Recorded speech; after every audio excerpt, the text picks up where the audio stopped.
திரைத்துறையிலே கூட அவர் சமூக படங்களை துணிச்சலோடு மக்களிடத்தில் எடுத்துச் சொல்லக்கூடிய ஆற்றலை பெற்றவராக விளங்கியவர். சூப்பர் ஸ்டார் ரஜினிகாந்த் அவர்களாக இருந்தாலும், உலகநாயகன் கமலஹாசன் அவர்களாக இருந்தாலும், இவர்களை போன்ற பல்வேறு நடிகர்களை, கலைஞர்களை உருவாக்கிய ஒரு மாபெரும் சகாப்தம் மறைந்து விட்டது என்பதை எண்ணி எல்லோரும் வேதனைப்படுகிறோம். முதலாக அவரை நான் குற்றாலம் சுற்றுலா மாளிகையில் சந்தித்த போது அவர் படைத்த காவியங்களை, அவர் படைத்த திரைப்படங்களை பற்றி பேசும்போது அவர் எப்படி இந்த உலகத்துக்கு வந்தார், நாடக உலகத்திலிருந்து திரை உலகத்துக்கு எப்படி கொண்டு வந்தார் என்று, அவர் படைத்த அற்புத படைப்புகளான அனைத்தையும் பற்றி சொன்னேன்.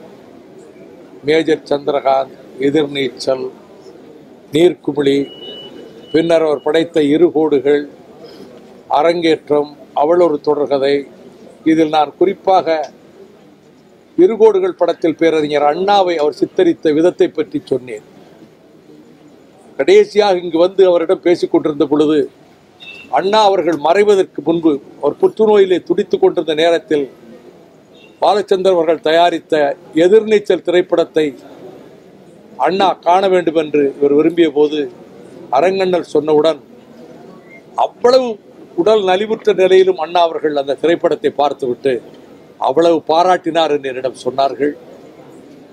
அவர் ஊனமுற்ற மாற்றுத்திறனாளிகளின் நம்பிக்கைக்காக வானமே இல்லை என்ற அற்புதமான படத்தை தயார்படுத்தினார். அதை பற்றி நீண்ட நேரம் இந்த சமுதாயத்தை பற்றி ரொம்ப கவலைப்பட்டார். ஏழை எளிய கிராம மக்களினுடைய நிலைமையை அவர் தண்ணீர் படத்திலே சித்தரித்தார்.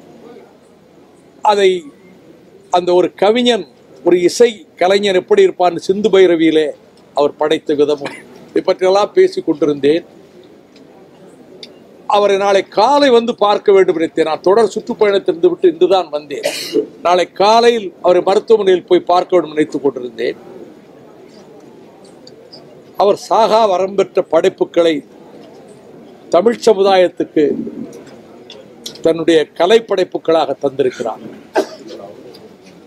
அவர் மரணித்தாலும் அவரது படைப்புகள் என்றைக்கும் சாகா வரம்பெற்றவையாகவே இருக்கும். அவரை இழந்து கண்ணீரிலே தவிக்கின்ற அவரது குடும்பத்தினருக்கு என்னுடைய இரங்கலையும் அஞ்சலியும் தெரிவித்துக் கொள்கிறேன்.